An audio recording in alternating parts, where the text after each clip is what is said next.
हरि ओम। स्वस्ति श्री गणेशाय नमः। गजाननं भूतगणातिसेविताम् कपीत जम्बो फलचारुभक्षणाम् उमासुतं शोकविनाशकारकाम् नमामि विघ्नेश्वर पादपङ्कजाम्। श्रीमन्महागणाधिपतये नमः। मातृपितृचरण कमलेभ्यो नमः। सरस्वतये नमः। गुरुर्ब्रह्मा गुरुर्विष्णु गुरुर्देवो महेश्वराय गुरु साक्षात् परम ब्रह्म है तस्मै श्री गुरुवे नमः।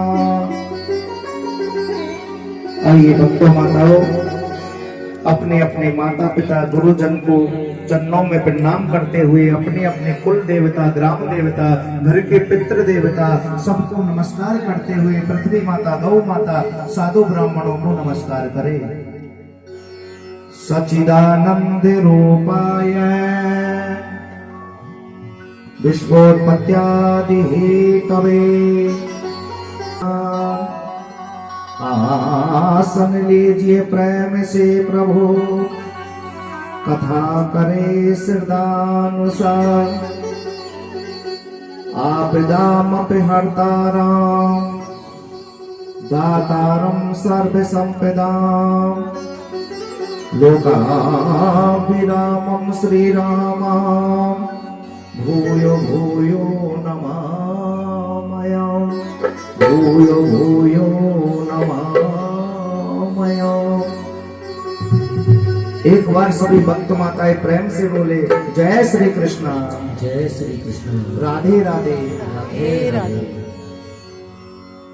भक्तजनों, ए कारण करुणा वरुणालय भक्त वात्सल कल्पतरु पीतांबरधारी नंद नंदन वसुदेव देवकी नंदन भगवान श्री कृष्ण की वाङ्मय प्रतिमूर्ति श्रीमद् भागवत महापुराण।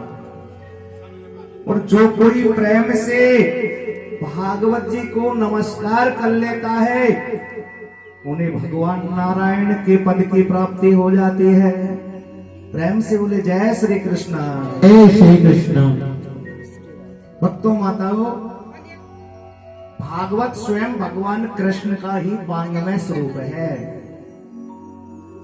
जब भगवान कृष्ण 125 वर्ष तक के पृथ्वी पर प्रकट रहे और अपने पंचवातिक शरीर का त्याग करने लगे, तब उद्धव ने कहा हे कृष्ण, हे प्रभु, हे नारायण, हे गोविंद, मुझे छोड़कर मत जाओ प्रभु, क्योंकि हे प्रभु तुम्हारे जाने के बाद मेरा जीना ही बेकार है।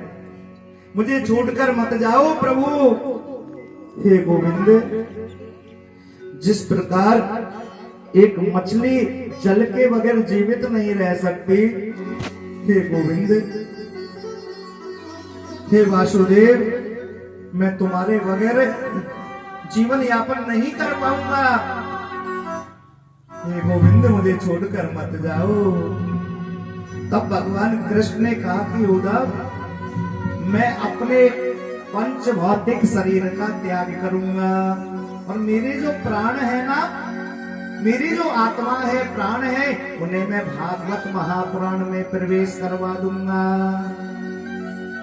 भक्तों माताओं, देखते ही भगवान कृष्ण के प्राण निकल गए। अग्नि के रूप में, ज्योति के रूप में, प्रकाश के रूप में भगवान कृष्ण के प्राण निकले और भागवत महापुराण में आकर प्रवेश कर गए। इसलिए भागवत कोई साधारण पुस्तक नहीं है। भागवत के अंदर स्वयं भगवान कृष्ण के प्राणों का वास है। और जो कोई नमस्कार कर ले भगवान नारायण के पद की प्राप्ति हो जाए।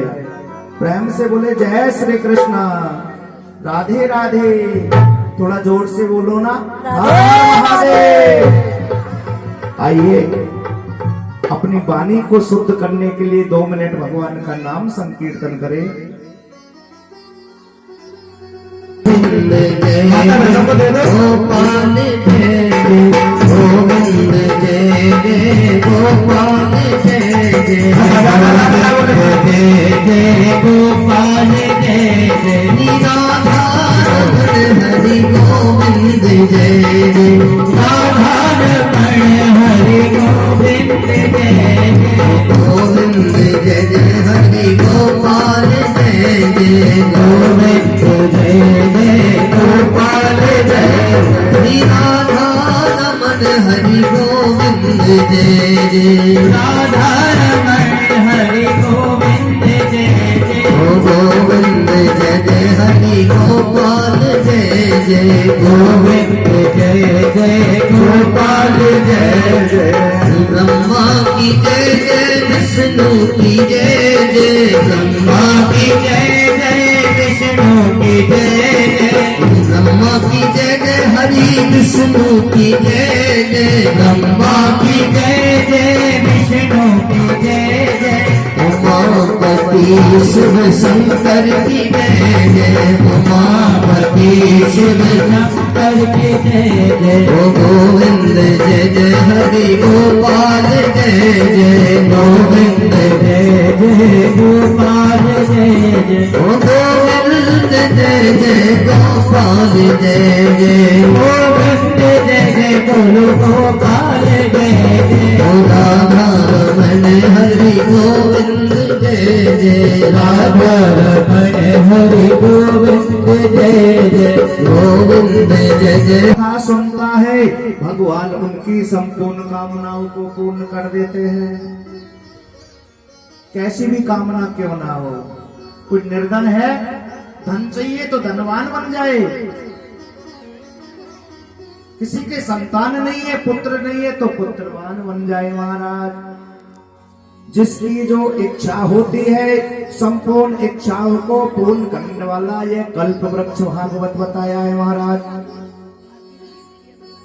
और भक्तों माताओं, ये भागवत की कथा देवताओं को भी दुर्लभ है। पुंसा महापातक नाशिनाम, भागवत का एक एक अक्षर जीव के महापापों को नष्ट करने वाला है। न गंगा गया न काशी गया पुष्करम प्रयागिकम सुख शास्त्र कथा यस्य संतान जायते। गंगा गया काशी पुष्कर भागवत कथा के समानता नहीं की जा सकती। वयम भागस्यम किम सुंदराम, हम सबके कितने सुंदर भाग्य है। भगवान ने हमारे ऊपर कितनी बड़ी कृपा की है। क्या कृपा की है? बड़े भाग्य मानुष तन पावा, सुर दुर्लभ सब ग्रंथ गावा। जो मनुष्य जीवन, जो मनुष्य शरीर देवताओं को भी दुर्लभ है, वो मनुष्य कर लो बात कर लेते अच्छी तरह। दोनों की दोनों खूब बात करो, मैं रिकॉर्ड हो और गया। मनुष्य जन्म मिलने के बाद मनुष्य जन्म भी कहाँ मिला? भारत माता, भारत की भूमि पर, जहाँ पर देवता भी आने को तरसते हैं। ऐसी भारत माता की भूमि पर हमको भगवान ने मनुष्य बना दिया है महाराज। बड़ी कृपा की है परमात्मा ने हमारे ऊपर। और भगवान की कृपा से ही हमारे यहाँ ये भागवत कथा आ गई है महाराज। ये सब परमात्मा की कृपा होती है। भक्तों माताओं, ना तो हम हमारी इच्छा से कथा सुना सकते हैं और ना कोई यहाँ पे आके बैठ सकता है। और देखो ये तो संयोग बना। पिछली बार तो हमें एक यजमान भी मुश्किल मिल गया कि भैया कोई हो पोती उठाने वाला तो आ जाओ। बड़ी मुश्किल से मिला। अपने आप ही संयोग बनता है। और अब की देखो 5-5, 7-7 जोड़े अपने आप ही आ गए बिना बुलाए। हम किसी को बुला के नहीं लाए घर से कि तुम्हें हम श्लोक पहले हम बोलेंगे, बाद में आपको भी उच्चारण करना है। सभी बोलेंगे सच्चिदानंद रूपाय सच्चिदानंद रूपाय विश्वोत्पत्त्यादि हेतवे विश्वोत्पत्त्यादि हेतवे तापत्रय विनाशाय तापत्रय विनाशाय श्री कृष्णाय वयं नमः। श्री कृष्णाय वयं नमः। यदि किसी ने परमात्मा को भगवान को देखा है तो वो कैसे दिखते हैं, भगवान का आकार कैसा है, उनका रूप कैसा है, वो गोरे हैं या काले हैं, और यदि वो परमात्मा है तो वो क्या कार्य करते हैं। तो इस श्लोक में भगवान के 3 आकार बताए हैं, सत्य, चित्त और आनंद। भगवान कहाँ मिलेगा? जहां पर सत्य होगा, जहां पर धर्म होंगे, धर्म कार्य होंगे, पुण्य कार्य होंगे, वहां पर परमात्मा प्रकट हो जाते हैं। महाराज कहते हैं भक्तों माताओं, धर्मो रक्षते रक्षिता। यदि हम धर्म की रक्षा करेंगे तो धर्म हमारी रक्षा करेगा। हाँ? धर्म कार्य में जो लोग धर्म कार्य को बढ़ावा देंगे तो परमात्मा प्रसन्न हो जाते हैं महाराज। और पुण्य कार्य, धर्म कार्य करने वालों के ऊपर परमात्मा कृपा करते हैं। कहते हैं धर्म की जड़ हमेशा हरी बनी रहती है, ये व्यर्थ नहीं जाती, इससे बहुत पुण्य मिलता है महाराज। इन आंखों से नहीं देख सकते, इतना प्रकाशमय रूप है, औचक की हो जाएगी।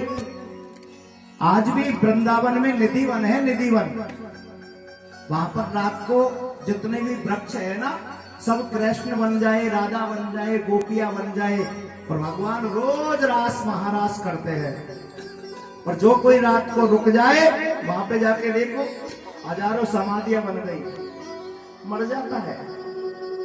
हाँ, कोई पक्षी नहीं रुकता, उड़ जाते हैं। कितने वानर वृंदावन में, एक वानर भी निधिवन में नहीं रुकता। कीड़े मकोड़े भी सब अपने अपने बिलों में घुस जाते हैं।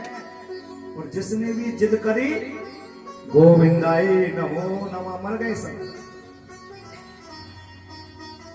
निधिवन जाना आप वृंदावन में, भाई बाके बिहारी जी के मंदिर से थोड़ा सा आगे है, रात को एक पक्षी भी नहीं रुकता है। उनके लिए दिव्य चक्षु चाहिए, अनुभव कर सके हम परमात्मा को। और भगवान कण कण में है, प्रत्येक स्थान पर है, सर्वव्यापक है, नित्य है, शुद्ध है, मुक्त है, अविनाशी है। और परमात्मा का तीसरा रूप है आनंद। संसार के किसी विषय सुख में आनंद नहीं है, आनंद तो परमात्मा का नाम है। और वो परमात्मा क्या काम करते हैं? विश्वोत्पत्त्यादि हेतवे। देखता है तो डर लग जाए। अरे अंदर आ गई। हमने गोवर्धन में कथा की थी नागा बाबाओं के।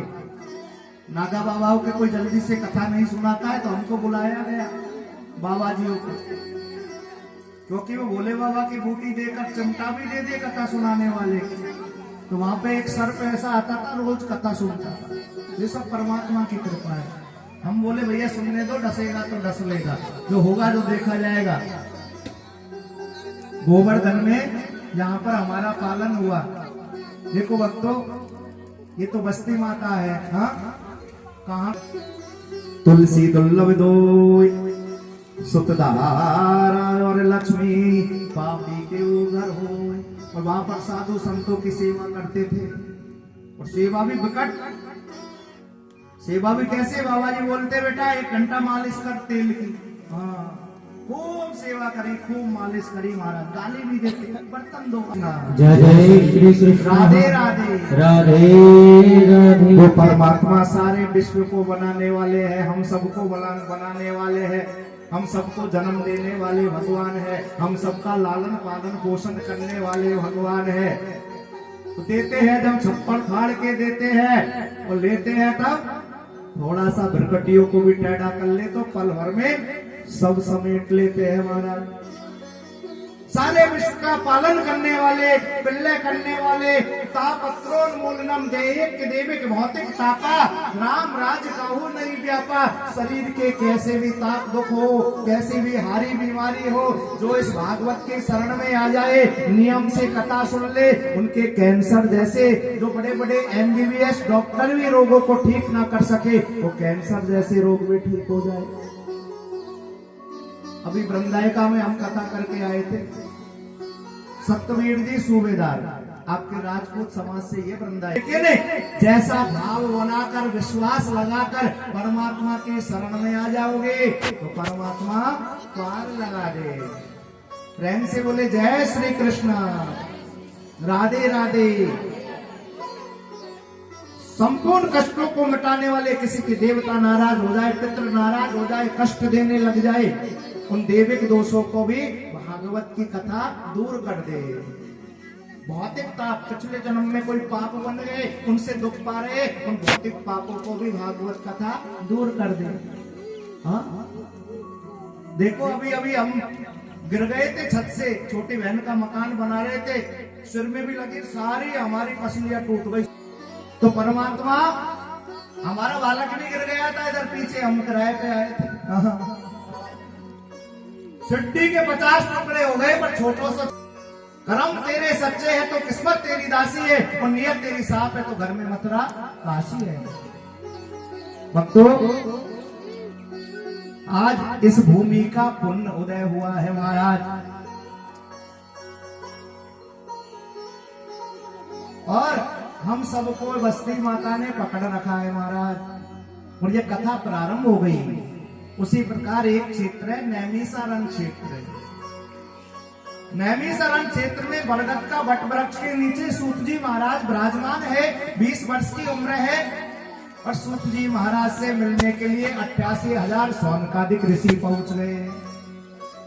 सूत जी महाराज से प्रार्थना करते हैं कि गुरुदेव कृपा करो, गुरुदेव हे गुरुदेव, कलयुग में परमात्मा को किस प्रकार से प्राप्त किया जा सकता है। 88,000 सौनकादिक ऋषियों ने सूत जी से क्या प्रश्न किया। कलयुग में लोगों के पास समय नहीं है, गृहस्थी लोगों के पास काम पे भी जाना पड़े महाराज, नहीं जाएंगे तो परिवार का पालन कैसे होगा। बड़ा महंगाई का जमाना है, हाँ बहुत महंगाई हो गई है। जो गृहस्थी कलयुग के लोग हैं, जिनके पास समय बहुत कम है, कम समय में कलयुग के लोगों को भगवत प्राप्ति हो जाए, परमात्मा की प्राप्ति हो जाए, ऐसी कथा सुना दीजिए महाराज। भक्ति ज्ञान विराग अप्तो विवेको वर्धते महान, माया मोहिन रासस्य वैष्णवे क्रियते कथाम। हे गुरुदेव, हमें ऐसी कथा सुनाओ जिस कथा को सुनने मात्र से हमारे हृदय में भगवान की भक्ति प्रकट हो जाए, ज्ञान हो जाए, भगवान से प्रेम हो जाए। पर जिस कथा को सुनने मात्र से हमारे हृदय में भगवान के लिए प्रेम हो जाए और भगवत प्राप्ति हो जाए, ऐसी कथा सुना दो। और भक्तों, सूत जी महाराज 88,000 सौनकादिक ऋषियों को भागवत कथा सुना रहे हैं। भागवत कथा सुनने से क्या होता है, हमारे हृदय में भगवान की भक्ति प्रकट होती है। भागवत कथा सुनने से क्या होता है, भगवान के प्रति प्रेम बढ़ा देती है ये कथा। और जब हम भागवत कथा सुनेंगे तो हमारा भगवान से प्रेम हो जाएगा, और हमारा भगवान से प्रेम हो जाएगा तो भगवान मिल जाएंगे। रामई केवल प्रेम प्यारा, जान ले सो जान दियारा। भगवान सिर्फ प्रेम देखते हैं, भाव देखते हैं। सूत जी महाराज कहते हैं, सौनकादिक महात्माओं, ब्रह्मा जी के 4 सनकादिक पुत्र सनक, सनंदन, सनातन और सनत कुमार, जिन्हें सनकादिक ऋषि कहते हैं। सनक, सनंदन, सनातन, सनत कुमार चारों भाई क्या कार्य करते हैं। एक भगवान की कथा कहता है, 3 सुनते हैं। कथा कह रहे, सुन रहे, तो नारद जी को जाते देखा, उदास थे नारद जी, दुखी थे महाराज, बहुत दुखी। सनकादिक ऋषियों ने नारद जी से पूछा, हे नारद जी, तुम दुखी क्यों हो, तुम बड़े उदास हो। हरि के दास कभी ना हो उदास, आप भगवान हरि नारायण विष्णु के दास हो और उदास हो, आपका दुख का उदासी का क्या कारण है? तो नारद जी अपना दुख का कारण बता रहे हैं। नारद जी बोले, सनकादिक ऋषियों, मैंने शास्त्रों में वेदों में सुना है कि यह पृथ्वी लोक 14 लोकों में उत्तम लोक है, इसलिए मैं पृथ्वी पर भ्रमण करने गया। काशी गया, गंगा गया, गोदावरी गया, हरिक्षेत्र गया, कुरुक्षेत्र गया, पृथ्वी के तीर्थों में नारद जी गए, लेकिन नारद जी को कहीं पर भी कोई सुखी व्यक्ति नहीं मिला, कोई सुखी नहीं मिला। कोई तन दुखी, कोई मन दुखी, कोई धन बिन रहते उदास, थोड़े थोड़े सब दुखी, सुखी राम के दास। नारद जी ने कैसे कैसे दुखी लोग देखे।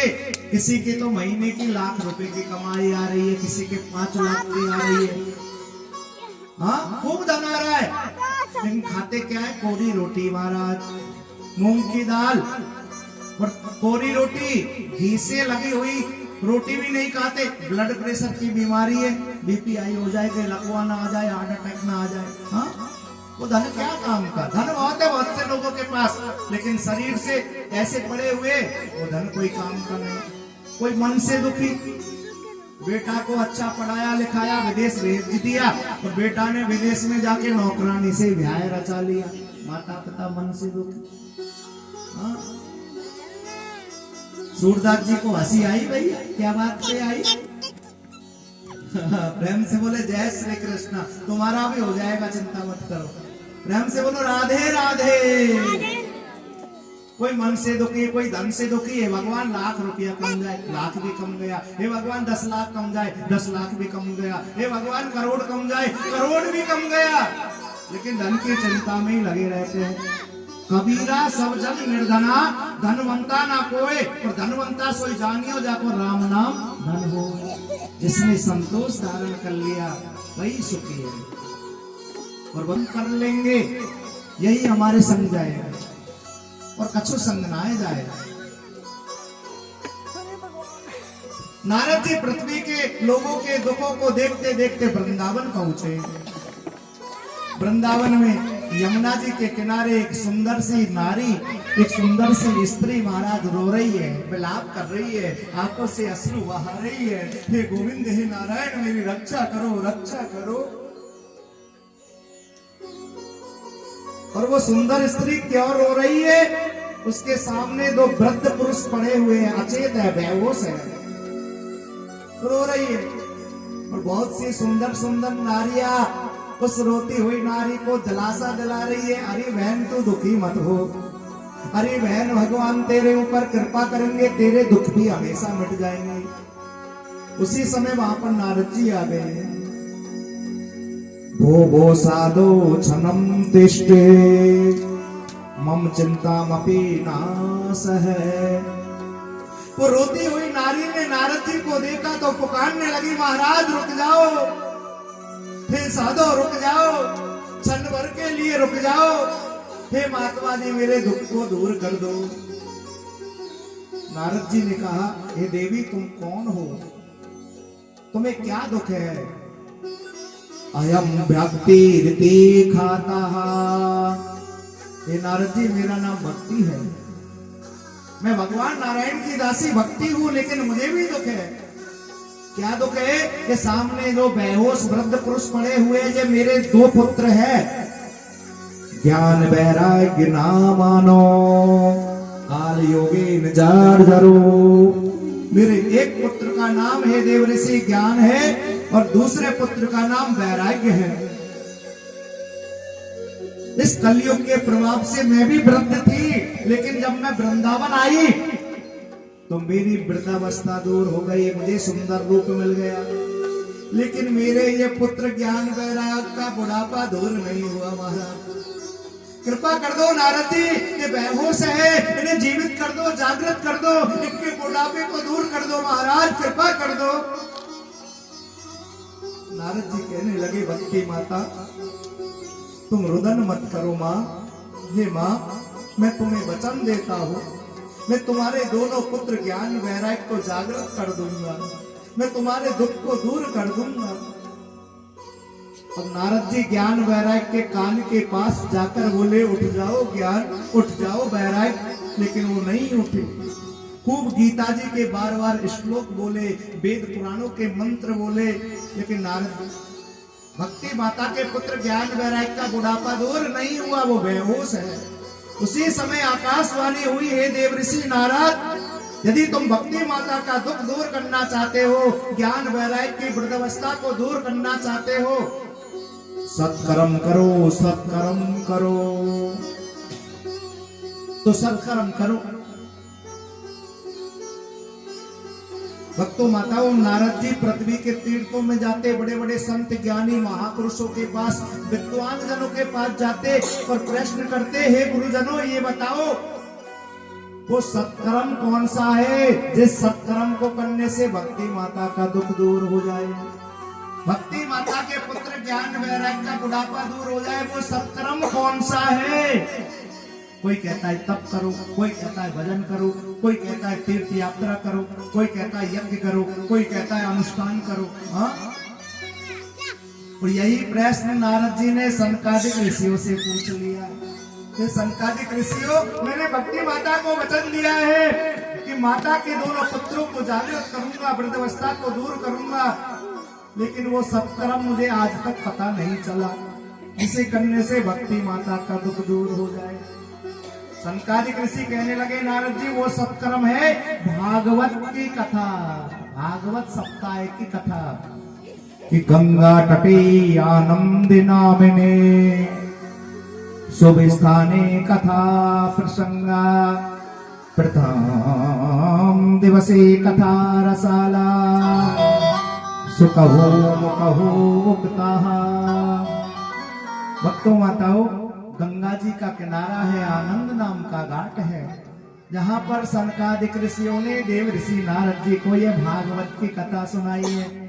और जिस कथा के प्रभाव से भक्ति माता का दुख दूर हो गया, भक्ति माता के दोनों पुत्र ज्ञान वैराग्य का मूर्छा दूर हो गई, बेहोशी दूर हो गई, उनका बुढ़ापा दूर हो गया और बड़ा सुंदर रूप धारण कर लिया।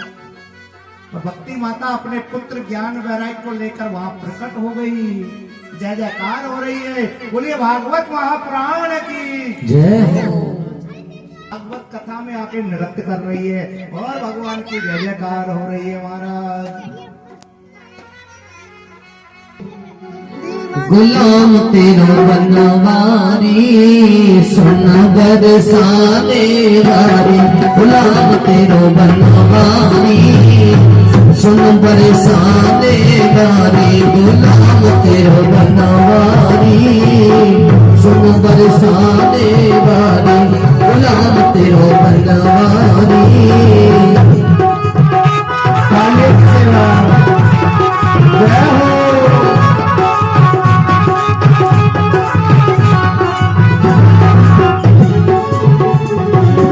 तेरी पायलिया पे बाजे मुरलिया, तेरी पायलिया पे बाजे मुरलिया, बाजे मुरलिया राधे बाजे मुरलिया, बाजे मुरलिया राधे बाजे मुरलिया, तेरी पायलिया पे बाजे मुरलिया, तेरी पायलिया पे बाजे मुरलिया, चम चम नाचे गिरे तेरा बनवारी, सुन बरसाने वारी, गुलाम तेरा बनवारी। जय हो जय भोले। देखो अभी माताओं, वैसी 10 से सुस्ती मत फैलाओ, ताली तो बजा लो। हाँ, सुस्ती मत फैलाओ, ताली बजाओ जोर से, हरे सुंदर से। जय हो।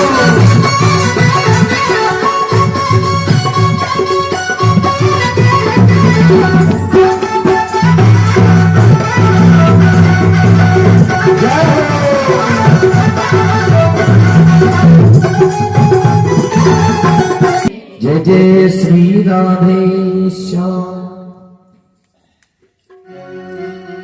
सभी भक्त प्रेम से बोले जय श्री कृष्णा, राधे राधे। सूत जी महाराज कहते हैं कि सौनकादिक महात्माओं,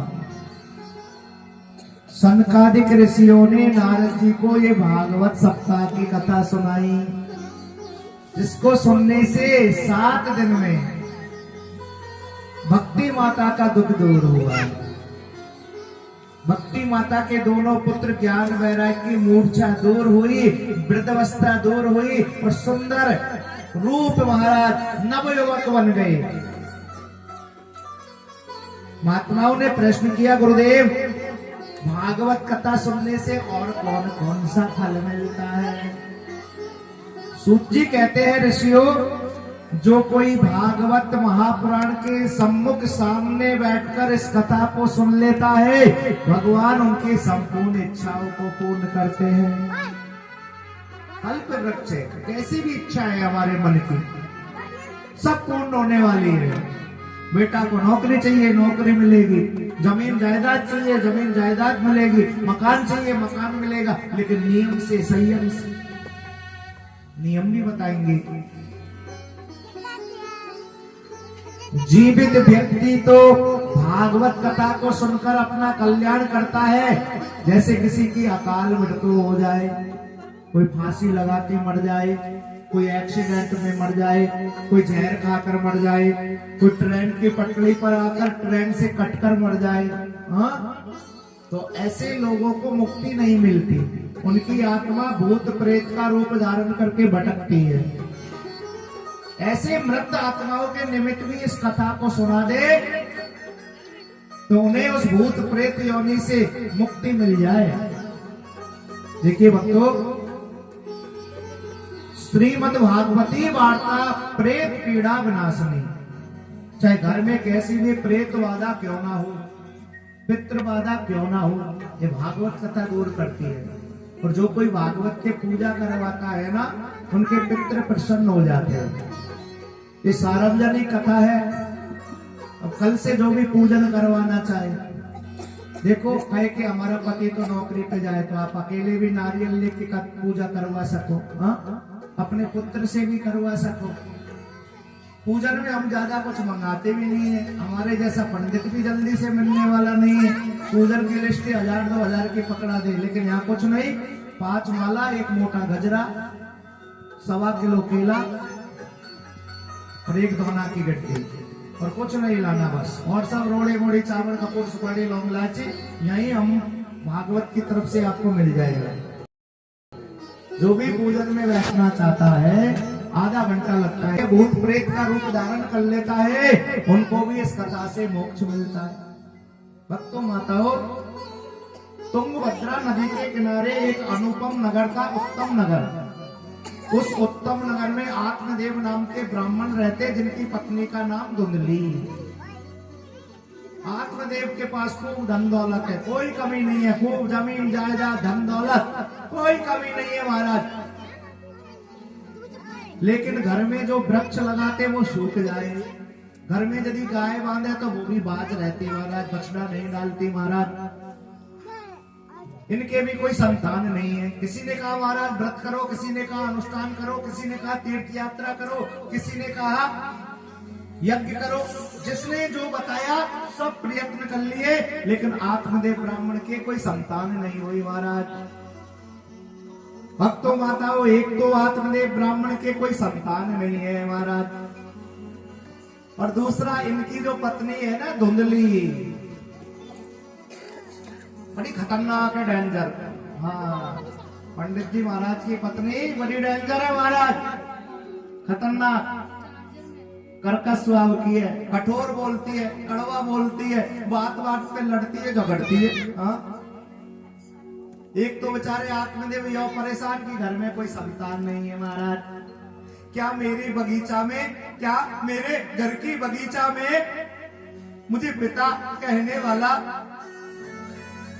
कोई फूल नहीं खिलेगा? क्या मेरी बगिया में कभी कोई फूल नहीं खिलेगा? क्या मैं कभी पिता नहीं बनूंगा?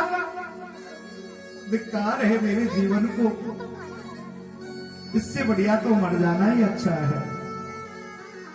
ऐसा प्रण करके वो आत्मदेव ब्राह्मण जंगल में, वन में आत्मदाह करने के लिए आ गए। मरना है, हमारा शरीर को त्यागना है, फांसी लगानी है, जीवन बेकार है, मेरे कोई संतान नहीं है, सब लोग मेरे से पापी बोलते हैं।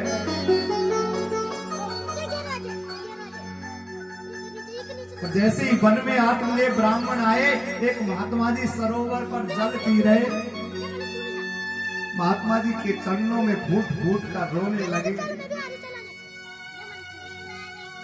मुझे पुत्र चाहिए, महात्मा जी मुझे पुत्र चाहिए। महात्मा जी ने बहुत समझाया कि तेरे पुत्र का संयोग नहीं है।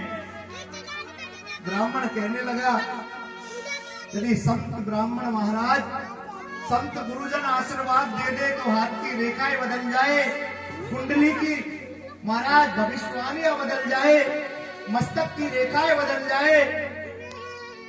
हे गुरुदेव, हे महात्मा जी, मुझे पुत्र चाहिए, नहीं तो मैं मर जाऊंगा। पत्थर पड़ा हुआ है, ब्राह्मण ने अपना मस्तक पटक दिया, पत्थर पे रक्त बहने लगा। महात्मा जी को दया आ गई, दया बिन संत होत कसाई। जो संत होते हैं ना, उनके हृदय में दया होती है, संत दया की मूर्ति होते हैं। महाराज, ये ब्राह्मण शरीर का त्याग मत करो, ये परमात्मा ने तुम्हें बड़े भाग्य से दिया है। सूत जी महाराज कहते हैं, सोनकादिक ऋषियों, आत्मदाह करने से बढ़कर कोई पाप नहीं होता। जो लोग आत्महत्या कर लेते हैं, जीवन से परेशान होकर संघर्ष नहीं करना चाहते, पुरुषार्थ नहीं करना चाहते, और अंत में ऐसा निर्णय कर लेते कि मर जाए, जहर खा के मर जाए, फांसी लगा के मर जाए, तो ये बहुत बड़ा पाप है। इससे बढ़कर कोई पाप नहीं होता। अरे जो जीवन दान परमात्मा ने हमें दिया है, इस जीवन को महाराज नष्ट करने का किसी को कोई अधिकार नहीं है। जो मनुष्य जीवन मिला, इसे हम खत्म कर दे, इसे हम नष्ट कर दे, फांसी लगा के मर जाए, जहर खा के मर जाए, कोई गलत कदम उठा ले, इससे बड़ा कोई पाप नहीं होता। जीवित व्यक्ति तो दुख पाके जैसे तैसे करके संघर्ष कर लेगा, लेकिन जो मर जाता है, फांसी लगा ले, जहर खा ले, उनकी